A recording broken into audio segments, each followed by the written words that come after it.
Hey VC, what's going on? This is Hub Tunes. I'm Mike. Welcome back.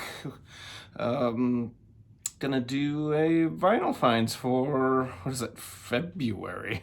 This year is flying by already. I cannot. It seems like I just did a vinyl finds video a few days ago, but got some stuff. Got a lot of stuff. I'm not even gonna do the whole sticking to budget bullshit anymore. I was in stores. I was buying on eBay. I was buying on Discogs. Blew the budget out of the water this month. So let's get right to it. First up, new album. Probably my favorite album of 2022. This is the new Spoon album. This is Lucifer on the Sofa. This is a fantastic Spoon record. This band has one of the most solid discographies of any band over the last 20 years. Another great, great album. I enjoyed their last album, Hot Thoughts. I really liked it, but it was a little more complicated. The songs had a little more to them. A lot of Spoon fans did not care for that record. I actually think it's really good. But this is back to basics. This is stripped down Spoon from like Kill the Moonlight era. Just great, great stuff. Highly, highly recommend this. This is definitely my favorite album so far, 2022. Spoon, Lucifer on the Sofa. Check it out. Very, very cool stuff. Next up, okay, probably one of my favorite releases last year was, and I just did a video on it. Actually, I think I did two videos on it in the last couple of months.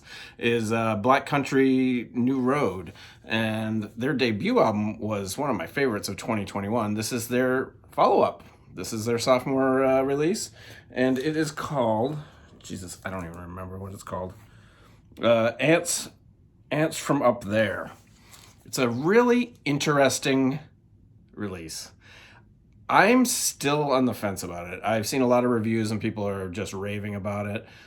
I definitely don't like it as much as the first one. The first one, I put it on and it blew my mind.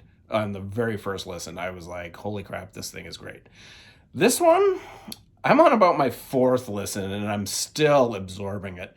There's a lot more to it. It's a little more in depth, the songwriting and the song structure and everything. It's not as dark. It's not as I would say, it's not as post punk as the first one. It's good. It's really good. It's just taking me some time to get into it.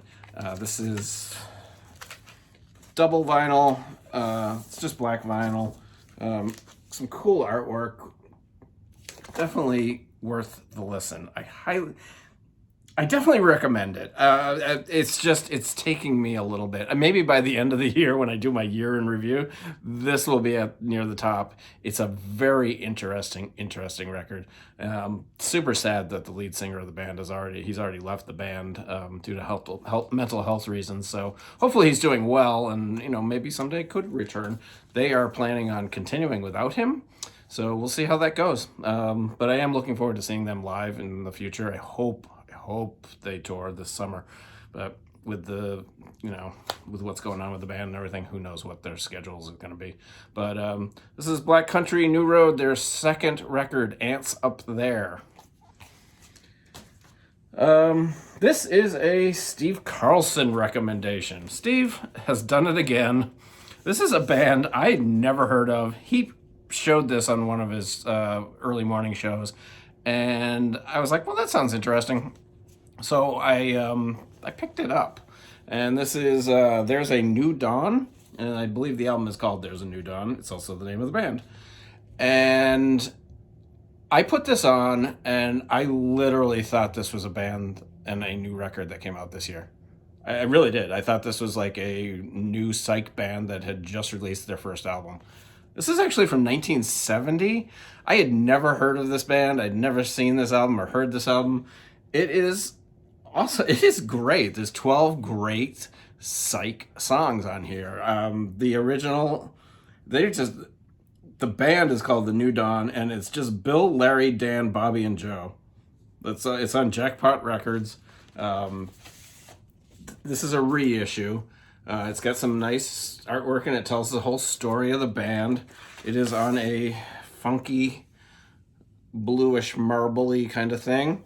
It is just straightforward psych rock. Nothing to change the world over, but I absolutely love it. And I was blown away by it. I thought it was a new band, but pretty cool stuff. There's a New Dawn. Check this out. This is a reissue. Like I said, it's on Jackpot Records. This thing cost me like $20 at the most with shipping. Great record. This reissue, I am in love with PJ Harvey.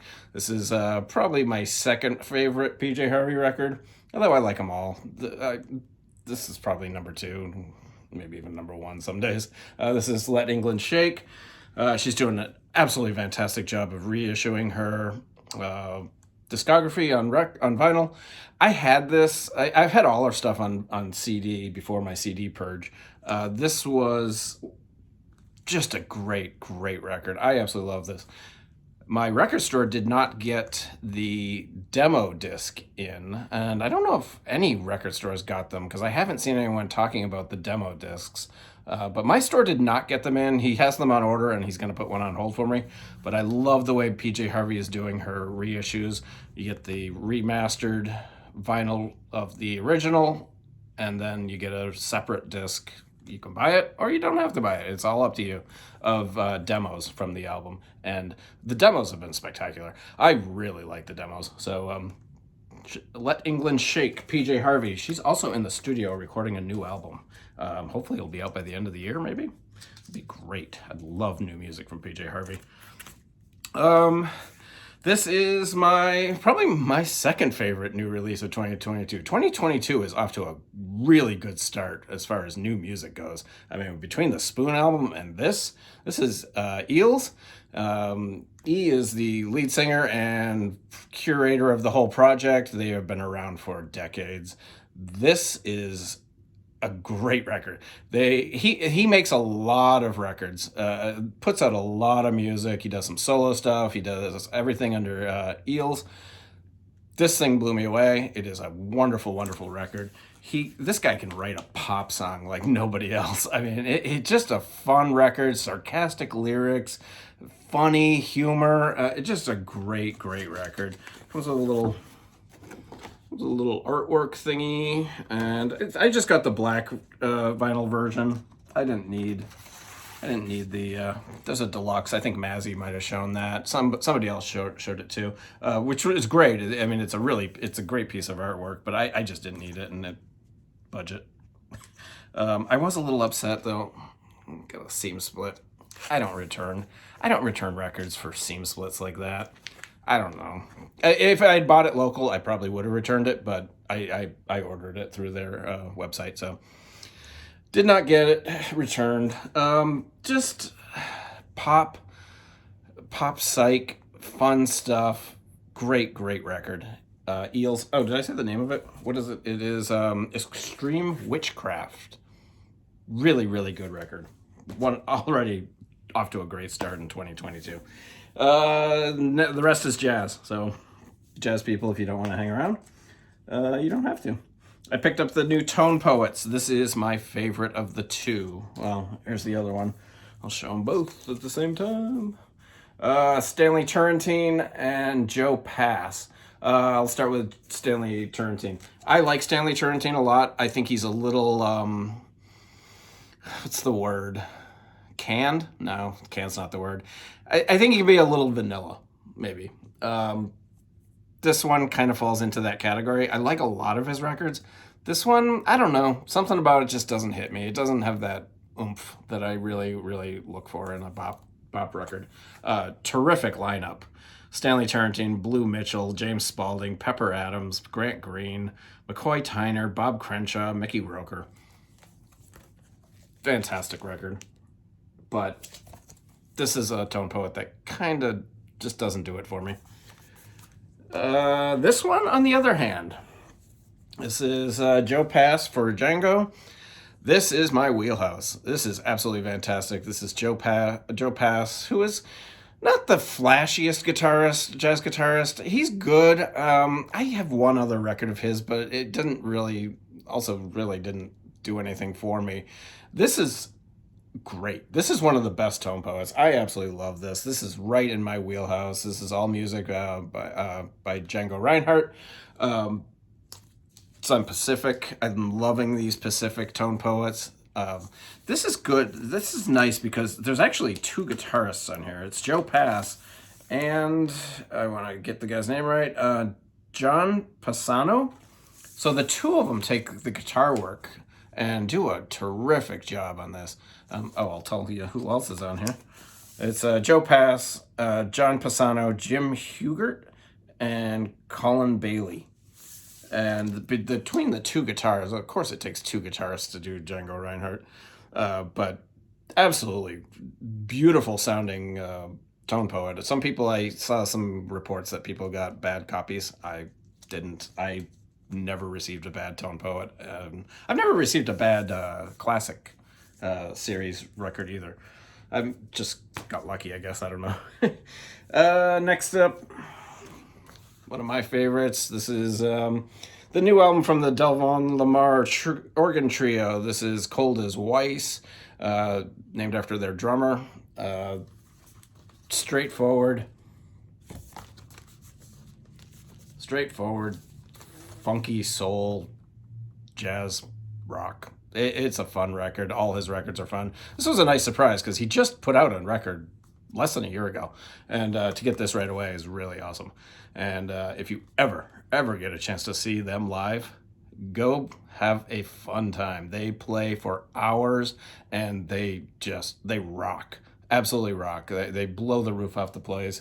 They will play, like I said, at least 2 hours, sometimes even 3. They'll do covers. The last time I saw them, I think somebody was saying, I think it was Nick Rudeau said he saw them, and they played for 3 hours, and like the last half of the show was all covers. They were just doing covers after covers. And I saw them one night. They did encores. They did about 45 minutes of cover songs, and it was so much fun. Just a fun party band. Absolutely fantastic. Delvon Lamar organ trio. Another great release in 2022. This isn't really jazz, but it kind of is. Somebody on, I'm also on Instagram, Hub Tunes, and I post a lot on there, kind of just what I'm spinning or what I'm feeling like and whatever. Somebody on Instagram posted this EP, and I ended up picking it up. This is Circles Around the Sun meets Joe Russo. It is an EP. I think there are 4 songs. It is, I guess it would be jam band. It's kind of jazzy jam band. Joe Russo is a guy who is in a dead cover band. I think it's called Jazz is Dead with Joe Russo, maybe. I think that might be what it's called. I've never seen them.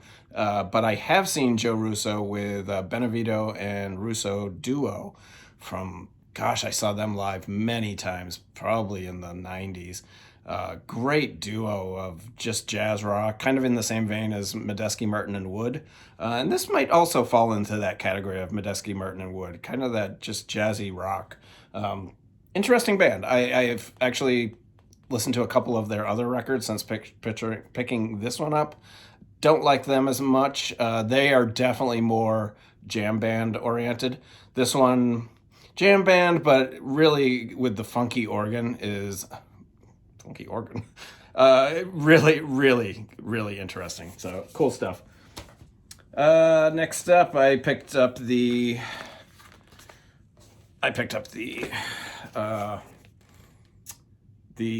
classic series, 2 recent releases. I'm not talking right now. This is the Morgan Carumba. I love this. This is pretty cool. This is the first gatefold classic series. Sounds absolutely wonderful. Not my favorite Lee Morgan record, but pretty cool. Suicide City is great. The title track, Carumba, is awesome. The lineup is Lee Morgan, Bernie Maupin, Cedar Walton, Reggie Workman, and Billy Higgins. So spectacular lineup. Just not one of my favorite Lee Morgan records, but still, $20. So worth it. This, on the other hand, holy crap. This is a session. This is Lou Donaldson's, or Joe Henderson, Lou Donaldson's, Joe Henderson's Inner Urge. I had heard about this record. I've never owned it. I've never really listened to it. I don't believe. I don't do a lot of streaming, so I do miss out on some stuff. But this has lived up to the bill of all the rumors I've heard about it. It is a absolutely spectacular record. I know this is out there in a Music Matters Jazz release. I tried to get that a while back, but it was pushing $200, and that's not happening. I'll take this for $21, $22, whatever I paid. This is wonderful, wonderful. The title track, Inner Urge. El Barrio on the second side, Night and Day cover, Isotope, another Joe Henderson original.